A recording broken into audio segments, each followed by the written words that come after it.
Un book haul de 22 livres, je crois que c'est le plus gros que j'ai jamais fait. Bon, il y a eu plusieurs semaines, hein, clairement, qui vont se cumuler pour ce book haul, mais je vous montre tout ce que j'ai acheté dernièrement. On a tout d'abord The Prison Healer, j'avais trop envie de le lire, donc là j'ai acheté le tome 1 et j'ai également craqué dernièrement sur le dernier conte de Hugo Roman.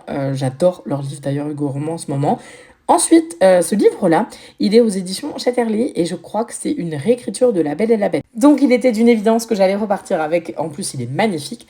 Ensuite, on a La Cavaro, donc ça c'est une auto-édition qui m'a été envoyée par l'autrice elle-même, donc je la remercie et je lirai au mois de mars. Ensuite, ça c'est un livre, La Forêt de Grimm, c'est mon mari qui l'a choisi. Alors je vous avoue, le jaspage est magnifique et le livre, moi ça me faisait trop flipper, hein. Je crois que j'ai lu le synopsis, j'ai fait non, moi je veux pas lire ça. Mais en tout cas, mon mari a pris plein de livres et notamment également Sylvanas, donc là c'était World of Warcraft, j'arrive jamais à prononcer ce truc, c'est imprononçable. Idem, les absolus, il est en train de lire le tome 1, et ça c'est pareil, c'est pour lui. Est-ce que vous me conseillez de le lire ou pas? Parce que, je sais pas, ça a l'air un peu gore, je sais pas trop quoi en penser. Et encore pour mon mari, La Roue du Temps, il avait super envie de découvrir ce livre qui apparemment a inspiré une série à succès.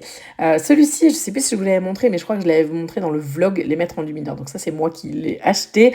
Et l'Assassin Royal, parce que vous m'aviez mais pas signé avec. Donc je pense qu'il faut absolument que je le lise. Et ensuite, on va passer sur un très très gros pavé de Sarah J. Maas de Crescent City. Donc ça, c'est le 2. J'ai pas lu le 1, mais j'ai le 1. D'ailleurs, je vais faire le rangement de la bibliothèque. Donc prochainement, et vous le verrez, je vais les mettre à côté. Porcelaine sur les ruines, nos éditions Olympe, c'est un one-shot et apparemment il est très féerique, donc je voulais absolument le découvrir. Ensuite, Foxglove, alors ça c'est le tome 2, donc faut que j'achète le 1, voilà, je suis pas douée. J'achète les tomes 2 ou les tomes 6, puis d'un coup je fais ah oui mais non, en fait j'ai pas le premier pour commencer, donc je pourrais du coup le commencer quand j'aurai acheté le tome 1.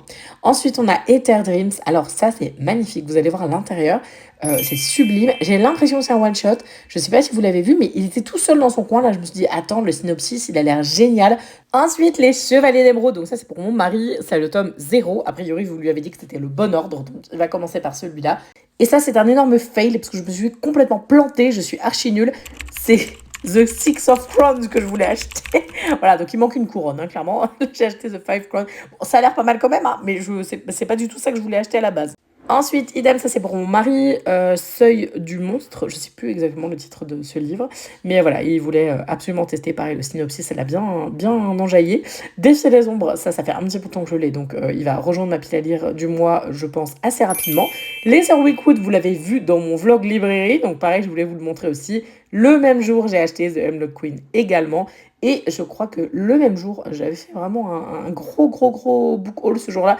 J'ai acheté également La Sorcière des Ombres. Ce jaspage est magnifique. N'hésitez pas à suivre le compte si vous voulez voir les chroniques justement du livre que j'ai présenté.